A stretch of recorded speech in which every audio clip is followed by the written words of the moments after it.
Angela from the blog AngelaMarieMade.com. Today I'm going to show you how Brenton and I built our DIY raised garden bed that's on legs and waist high. We chose to do an elevated garden bed so we didn't have to bend over and so we didn't have to deal with as many weeds. Also, we can still move around if we need to, and it's also really great for small spaces. For this build, we used cedar wood. It's a bit more expensive, but it's naturally weather resistant and it will last a lot longer and several more years than using a less expensive wood like pine would. For the full step-by-step tutorial and material list, check out my link below. Alright, let's get started with this raised garden bed. Begin by making your initial lumber cuts for the planter box frame and the planter box legs. Again, for a full cut list and material list, check out my link below. Step 2 is to attach the 1x2 boards to the bottom of two of the longer 1x6 boards to create a ledge. Make sure the boards are centered when you attach them and use 1 1/4 inch self-tapping deck screws to attach it. Also, initially I had used 4 screws for attaching the 1x2, but after filming this I ended up adding 2 more screws to each one for a total of 6 screws per board for maximum support. Repeat this step on the other longer 1x6 board so that you have 2 longer 1x6 boards with 1x2 ledges attached to them. Step 3 is to assemble the raised planter boxes. Begin by marking 3/8 of an inch in from both edges of the shorter 1x6 boards, which are for the sides. Then pre-drill 2 pilot holes on each side of those marks. Although the self-tapping screws that we're using don't require pre-drilling, we made pilot holes for this step so that we would drill a more precise and straight hole since we're drilling through the edge of the other board.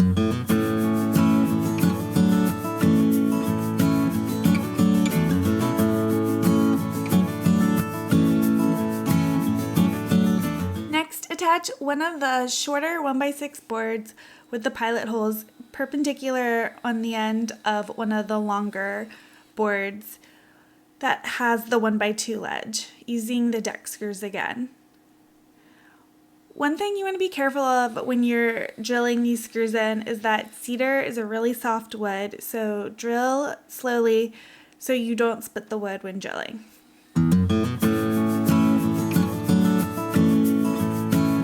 Repeat this step on the opposite side using the other longer 1x6 board that has a ledge. Make sure that the 1x2 ledges are both on the bottom sides of the planter box.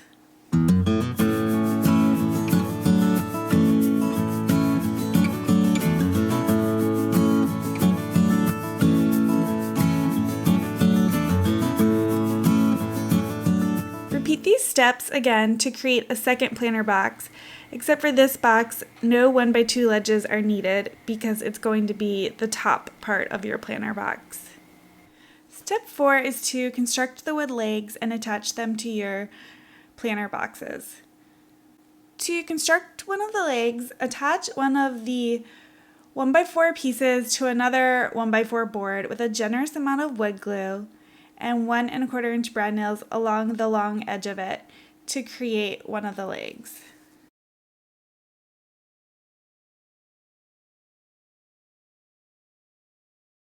Repeat this step for the other 3 legs, so you have a total of 4 wood legs. Attach the top planter box frame, the one without the 1x2 ledges, to the top of 2 wood legs. Use 2 to 3 deck screws on each side of the leg. Also, I attached my screws from the inside corner of the planter box so that no screw holes would show from the outside.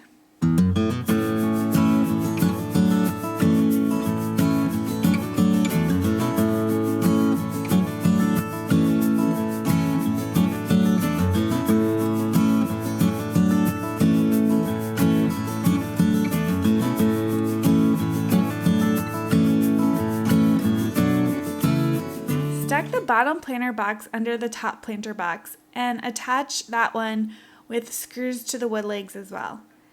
Make sure the 1x2 ledge side is on the bottom of the planter box.